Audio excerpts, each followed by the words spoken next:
jamaah Masjid Al-Mulk yang sebentar lagi kita akan melaksanakan sholat zuhur berjamaah sebagai bentuk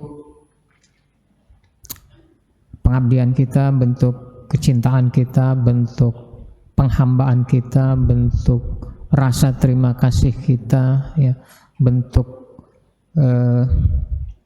respect kita terhadap Allah yang telah memberikan segala-galanya kepada kita.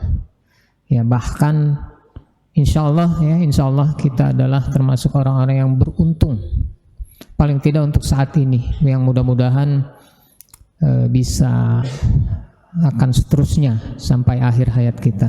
Kenapa saya bilang kita termasuk orang yang paling beruntung? Kita berada di tempat yang paling mulia. Di muka bumi itu tempat yang paling mulia adalah masjid.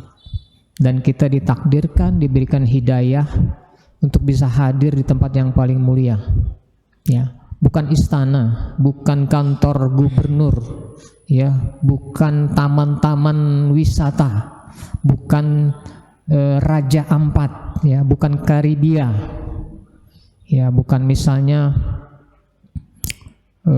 hotel tertinggi di dunia di Dubai, bukan, ya, tapi tempat terbaik, ya, tempat termulia adalah masjid, dan kita ditakdirkan hadir, ya, pada saat yang terbaik pula di awal waktu untuk melaksanakan sholat, untuk bertemu zat yang paling mulia yang telah menciptakan kita, yang masih memberikan kita nafas saat ini, yang masih kita diberikan kesehatan, yang kita disandingkan dengan orang-orang sakit di sebelah kita, yang akhirnya, yang harusnya itu menjadi perbandingan yang bisa membuat kita mengambil pelajaran ibroh yang besar, ya, bahwa dekat kita ini banyak orang yang sudah diambil nikmatnya, ya, nikmat tidak bisa makan, ya, tidak bisa buang angin, tidak bisa buang air besar, ya, dan segala banyak keribuan penyakit, dan itu kita disandingkan untuk kita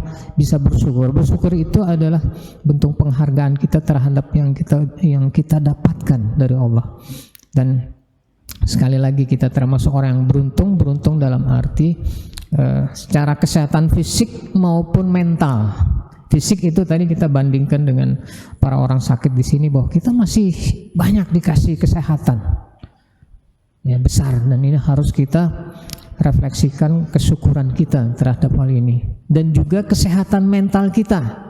Berapa banyak saat ini ketika azan dikumandangkan, ya, di luar itu orang berlalu lalang. Ada memang orang-orang yang terpaksa tidak sholat di awal waktu dan berjamaah, ada yang sifatnya kedaruratan, misalnya orang yang sedang operasi atau jaga di gawat darurat, ya, atau sedang melaksanakan hal-hal yang emergensi. Tapi banyak pula orang yang sedang bengang-bengong, ya, atau sedang bahkan nonton TV, baca koran, ya, sedang makan atau yang lainnya, yang tidak tergerak hatinya untuk mendatangi masjid, ya, mendatangi panggilan Allah yang adalah sebaik-baik panggilan. Ya, kalau kita dipanggil oleh siapapun itu akan kita lihat. Kalau dipanggil sama orang biasa kita nggak akan merasa dihargai, tapi ketika kita dipanggil misalnya oleh pejabat, oleh bos kita untuk diberikan satu penghargaan, kita akan sangat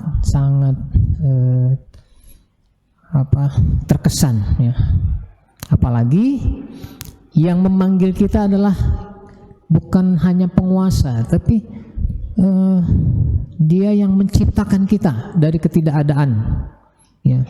Kalau kita baca di Al-Quran, ya, tentang penciptaan manusia misalnya, itu kita akan bisa berkaca, ya, bahwa kita tadinya bukan apa-apa, ya. Lihat di surat Al-Mu'minun misalnya di ayat 13-14, ya, di sana diceritakan detail itu dari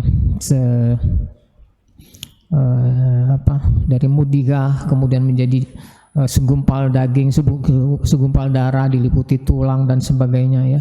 Dan ini juga yang menjadikan banyak orang ilmuwan di Eropa itu, salah satunya Dr. Kate Moore, seorang ahli embriologi, itu masuk Islam. Ya, jadi seharusnya kita sangat bersyukur kita mendapatkan agama ini. Al-Quran itu bukan buku biologi, bukan buku kedokteran, tapi hal yang paling prinsip ada di sana.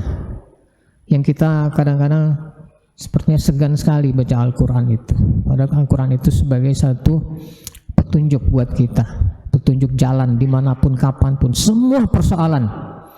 Ya, jadi Islam itu kalau di surat di Al-Quran dikatakan Allah itu mendeklarasikan kepada kita umat manusia melalui ayat terakhirnya al-yauma akmaltu lakum dinakum wa atmamtu alaikum ni'mati wa raditu lakumul islam madinah. Ya. Bahwa pada hari ini di Haji Wada ya, ayat terakhir aku sempurnakan al-yauma akmaltu lakum dinakum, aku sempurnakan bagimu agamamu ya. Wa atmamtu alaikum nikmati wa raditu lakumul islam madinah, bahwa Islam satu-satunya agama yang diridhoi Allah.